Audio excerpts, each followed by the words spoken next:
आपल्या शाळेमध्ये साहित्यरत्न डॉक्टर लोकशाहीर अण्णाभाऊ साठे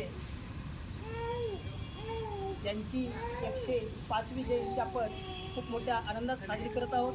सकाळपासूनच आमच्या इंदिरा निवासी मुकबधीर विद्यालयामध्ये वेगवेगळे कार्यक्रम सुरू आहेत आणि त्यामध्ये अगदी दुधामध्ये साखर जशी पडावी अशा पद्धतीनं आज आपल्याकडे क्रांतिज्योती महिला बचत गट यांच्या अध्यक्षा सविता वैरागडताई तसेच सखी महिला बचत गट या बचत गटाच्या अध्यक्षा कविता तुपेताई तसेच तन्नवी महिला बचत गट यांच्यासुद्धा अध्यक्षा माया साबळे तसेच ज्योती वैरागडताई सुद्धा या ठिकाणी उपस्थित आहेत. तुम्ही आलेल्या सर्व भगिनींचे मी मनपूर्वक या ठिकाणी स्वागत करतो की आज या ठिकाणी आपण जे जमा झालेलो आहोत किंवा या ठिकाणी शाळेचे शिक्षक असतील तसेच शिक्षकेतर कर्मचारी असतील मूकबधीर विद्यार्थी या ठिकाणी बऱ्याच मोठ्या प्रमाणात उपस्थित आहेत. तर आजचा जो दिवस आहे तो खूप थोडक्यात खूप भाग्याचा म्हणावा लागेल. पण आज या दिवशी 105 वर्षापूर्वी आपल्या संबंध महाराष्ट्रामध्ये साहित्यरत्न लोकशाहीर अण्णाभाऊ साठे यांचा जन्म सर्वांना माहीत आहे की सांगली जिल्ह्यामध्ये वाटेगाव येथे झाला आणि 1 ऑगस्ट 1920 रोजी त्यांचा आजचा जन्मदिवस आहे. आणि जन्मदिवसापासून त्यांच्या शेवट महापरिवार दिनापर्यंत त्यांनी जे कार्य केलेलं आहे ते कार्य हे अगदी शब्दात सुद्धा आपल्याला व्यक्त करता येत नाही. कारण आपल्याला 2 ओळीसुद्धा लिहिता येत नाहीत. तर त्यांनी जवळजवळ 35 कादंबऱ्या लिहिलेल्या आहेत, कितीतरी कथासंग्रह लिहिलेले आहेत. तसेच एक प्रवास वर्णन आहे की ज्या प्रवास म्हणतो का नाही साहित्यरत्न लोकशाहीर अण्णाभाऊ साठे अशी जी पदवी त्यांना आपण देतो जनसामान्यातून. आणि विशेष म्हणजे हे आपल्या महाराष्ट्रात नाही तर पूर्ण भारतामध्ये असं लाडकं असं एकमेव व्यक्तिमत्व असं आहे की ज्यांनी त्यांच्या कार्यकाळात कुणालाही असं म्हणजे त्रासजनक वक्तव्य केलेलं नाही. त्यांनी त्यांच्या काव्यातून त्यांच्या लावणीतून त्यांच्या साहित्यातून समाजासमोर एक आदर्श निर्माण केले की आदर्श समाजाची रचना कशी असावी. माझं हे लांबतं होणारं भाषण मी कमी करत असताना त्यांचं एवढंच सांगतो की त्यांचा जन्म सर्वांना माहिती आहे की 1 ऑगस्ट 1920 ला जन्म झाला आणि 18 जुलै 1969 रोजी हे आपल्यातून निघून गेले.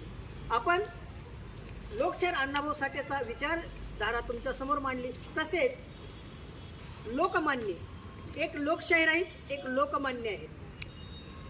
लोकमान्य बाळ गंगाधर टिळक हे त्यांचं पूर्ण नाव आणि त्यांचा आज स्मृतिदिन आहे. तर त्यांच्यासुद्धा प्रतिमेला मी अभिवादन करतो की त्यांनीसुद्धा समाजासाठी आपण काहीतरी देणं लागतो. त्यांनीसुद्धा काय म्हटलेलं आहे माहिती आहे का? स्वातंत्र्य हा माझा जन्मसिद्ध हक्क आहे आणि तो मी मिळाल्याशिवाय राहणार नाही. अशा प्रकारचं स्वातंत्र्यासाठी स्वतःचं बलिदान देणारे सुद्धा या ठिकाणी दोन्ही महापुरुषांनी परत एकदा अभिवादन करतो आणि या ठिकाणी माझे 2 शब्द संपवितो. परत एकदा सर्व शिक्षक शिक्षकेतर कर्मचारी आणि मूकबधीर विद्यार्थ्यांना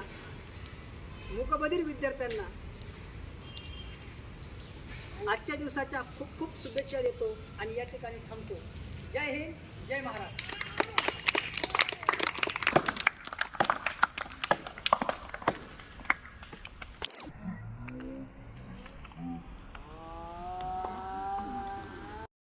आदरणीय व्यासपीठावर विराजमान क्रांतिज्योती महिला बचत गटाच्या अध्यक्षा ज्योती वैरागड मॅडम तसेच सचिव सविता वैरागड मॅडम तसेच सखी महिला बचत गटाच्या अध्यक्षा कविता तुपे मॅडम आणि तन्वी बचत गटाच्या अध्यक्षा माया साबळे मॅडम तसेच इंदिरा निवासी मूकबधीर विद्यालयाचे शिक्षक वृंद. आज 1 ऑगस्ट म्हणजेच लोकशाहीर अण्णाभाऊ साठे यांची 105वी जयंती. लोकशाहीर अण्णाभाऊ साठे यांचा जन्म 1 ऑगस्ट 1920 मध्ये सांगली जिल्ह्यातील वाटेगाव या गावी झाला. त्यांनी अनेक कथा कादंबऱ्या पोवाडे लिहिले आणि त्यातून त्यांनी काय केलं की समाजाचं प्रबोधन केलं. समाज प्रबोधन करत असताना त्यांनी आपल्या श्रमिक कष्टकरी यांच्यावर आधारित अनेक त्यांनी लिहिलेल्या कथा कादंबऱ्या म्हणजेच रानवेली, फकीरा, माकडीचा माळ अशा अनेक त्यांनी कथा आणि कादंबऱ्या लिहिल्या. त्यांनी 35 कादंबऱ्या, 13 कथासंग्रह आणि विविध पोवाड्यांची निर्मिती केली. अशा लोकशाहीर अण्णाभाऊ साठे यांना मुंबईमध्ये त्यांनी कामगारांच्या वंचितांच्या व्यथा मांडल्या, त्यामुळे त्यांना लोकशाहीर ही बहुमानाची पदवी मिळालेली. तसेच आज लोकमान्य हा माझा जन्मसिद्ध हक्क आहे आणि तो मिळवणारच अशी सिंहगर्जना करून आपल्या भारताला स्वातंत्र्य मिळवून दिले. तर अशा दोन्ही महापुरुषांना मी कोटी कोटी अभिवादन करते आणि माझे 2 शब्द. लोहार, चांभार कुणी असतील, पण त्या काळचे दलित जे गरीब होतकरू आहेत त्यांच्यासाठी त्यांनी गिरणी कामगार खूप मोठं आंदोलन केलं, मुंबई महाराष्ट्रात आणली. आणि एवढंच नाही तर सावंत सरांनी सांगितलं की त्यांचं जे ब्रीदवाक्य होतं त्यावेळेस त्यांनी बोलून दाखवलं की स्वातंत्र्य मिळालं, परंतु स्वातंत्र्य कुणाला मिळालं हे विशेष आहे. सर्वसामान्य दलितांना स्वातंत्र्य मिळालं असं त्यांची किंबहुना भावनाच नव्हती, कारण का इथला दलित, पिचित, वंचित घटक हा स्वातंत्र्य झालाच नव्हता. म्हणून त्यांच्या मुखातून उद्गार निघाले की ये आझादी झूठी है और देश की जनता भूखी है.